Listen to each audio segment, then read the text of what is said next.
Chapter 1 starts off like a typical first level in a Mario game. Grassy plains with Goombas and Koopas roaming about, waiting to pounce on Mario the second he arrives. However, what differentiates this from the other chapters throughout the game is that not only do you obtain one new partner, but two partners, Kooper and Bombette respectively. As expected, these two partners are absolutely integral to progressing through the Koopa Bros fortress. I always wondered, had Mario escaped visiting Koopa Village and getting rid of the fuzzies, how in the world would he have rescued L-Star and bypassed all of the traps laid throughout the fortress? As you avoid all of the incoming enemies, you finally make your way to Koopa Village that is being overrun by mischievous fuzzies bouncing about. You're introduced to Kooper, who's pleading for assistance, and like the saint you are, you storm into the forest to duke it out and retrieve his shell, and he happily joins you on your quest.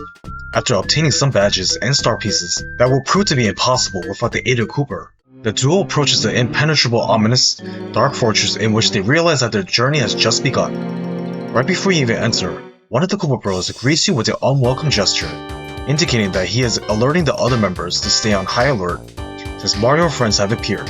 As you finally enter the fortress, you immediately notice that it is extremely dank and murky, with moisture surrounding the premises. Everything seems to be moldy, and you see a couple of red Koopas taking a little bath in the dirty water. As you slowly creep deeper into the depressing structure, you are faced with multiple cracks that seals off items such as keys and badges.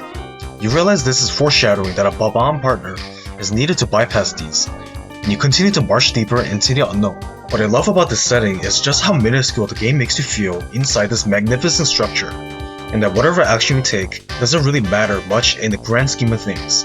Ascending the spiral steps while being completely enveloped in darkness and isolation feels suffocating in a way that's hard to describe, sort of like a liminal feeling. What boggles me is that the very beginning of the chapter versus the very end of the chapter completely contradicts each other in terms of emotions and atmosphere.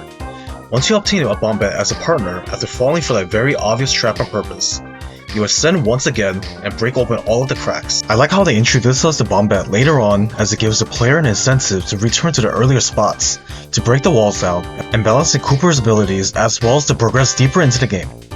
Once all of the puzzles and such are solved, upon opening a seemingly normal door, you are surprised to see that you are brought outside where the sun is shining down upon a dark fortress, which is a nice change of scenery for once. However, you quickly learn that it is short-lived once the Koopa Bros are expecting your arrival and scatter the battleground with oncoming bullet bills.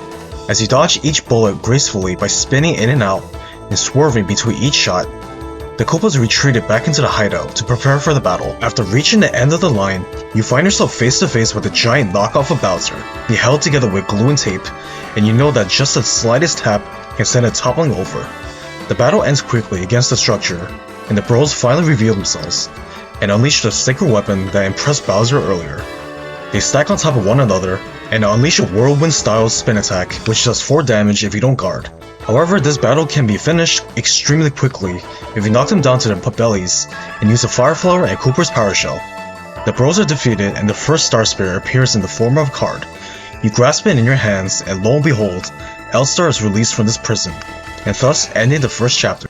My thoughts on this chapter is it is a very solid first level, an introduction to the game's mechanics and how reliable partners can be, and they will be extremely integral to your journey from this point forward. Although many people prefer later chapters, I still think chapter 1 is very underrated in terms of environment, boss, and use of partners.